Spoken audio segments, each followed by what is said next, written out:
Γεια σας, καλώς ήρθατε. Σήμερα θα κάνω ένα burger και θα σας το δείξω. Θα χρησιμοποιήσω ένα υλικό, δύο υλικά γενικά από τα Lidl. Το ένα είναι το salad mix τους που λέγεται Ιταλιάνα, που έχει μέσα ρόκα και μετά έχει μέσα λόλο ρόσολε και λόλο βέρντε.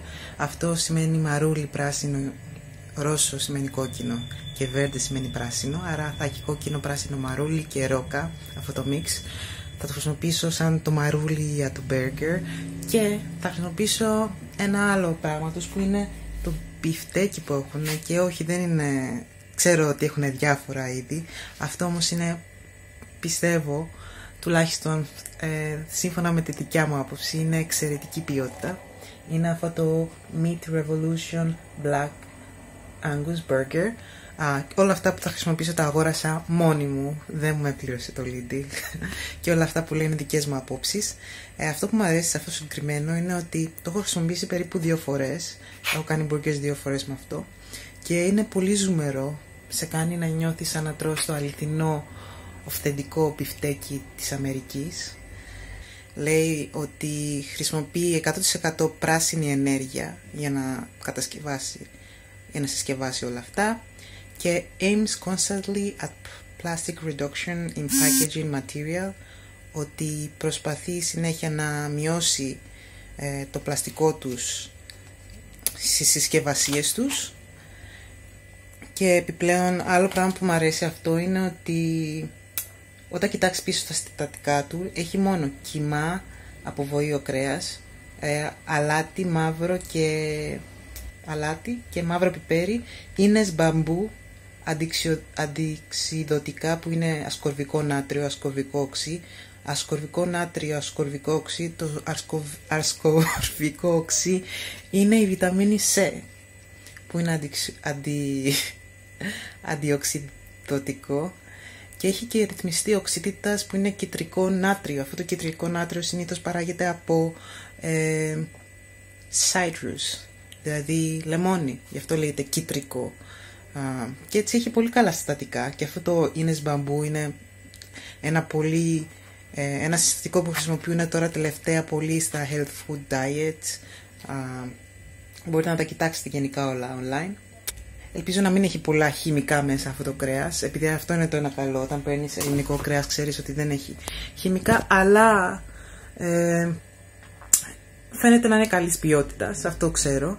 Και από ό,τι κοίταξα, νομίζω λένε ότι δεν χρησιμοποιούν χημικά στην ιστοσελίδα τους, αλλά δεν θυμάμαι ακριβώς τι λέει. Και τώρα θα συνεχίσουμε. Έχω φτιάξει μια δική μου σως για το burger μου.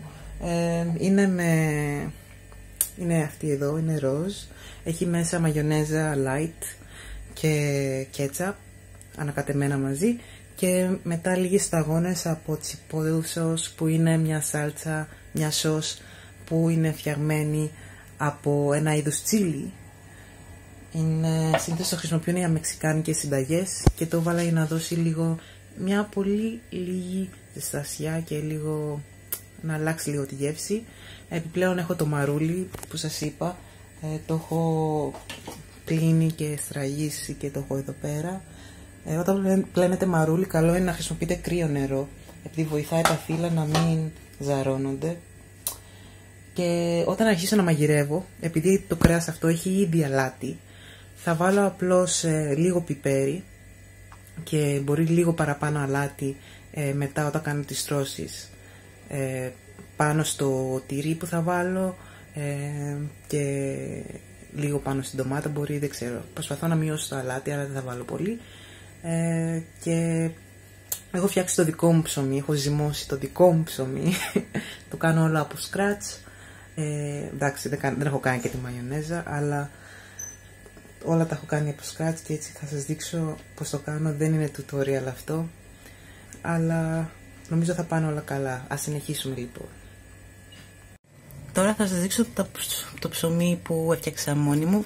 Πρώτα απ' όλα να σας δείξω από κάτω έχω πατάτες που αντί να τις τηγανίσω τις έβαλα στο φούρνο για να είναι πιο υγιεινές.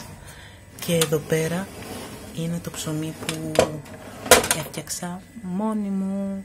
Αυτά εδώ τα δύο τα έκανα πουλίσπορα. αυτό και εκείνο πιο μέσα. Και τα άλλα τα άφησα έτσι απλά, αλλά έχουν λίγο αλεύρι ολικής μέσα για να έχει λίγο παραπάνω φυτικές ίνες και να είναι κάπως πιο υγιεινό, επειδή έχει πολλούς υδατάνθρακες αυτό το συγκεκριμένο γεύμα. Άρα ας συνεχίσουμε τώρα.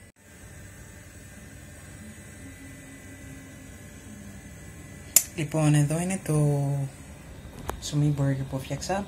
Θα χρησιμοποιήσω ένα πολύσπορο και ένα το απλό. Το βάζουμε εδώ, το έχω ήδη βουτυρώσει ελαφρά και το βάζω εδώ στο τηγάνι να πάρει λίγο χρώμα. Το ψωμί μου είναι έτοιμο, το έχω τοσταρίσει ελαφρά. Τώρα θα βάλω λίγο εξαιρετικό παθαίνο ελαιόλαδο στο τηγάνι για να κάνω τα burger μου. Τώρα θα αρχίσω να φτιάχνω τα burger. Πρώτα θα βάλω τη σως. Έχω βάλει τη σως και μετά θα βάλω το μαρούλι. Έχω βάλει το μαρούλι μου και τώρα θα βάλω την ντομάτα μου.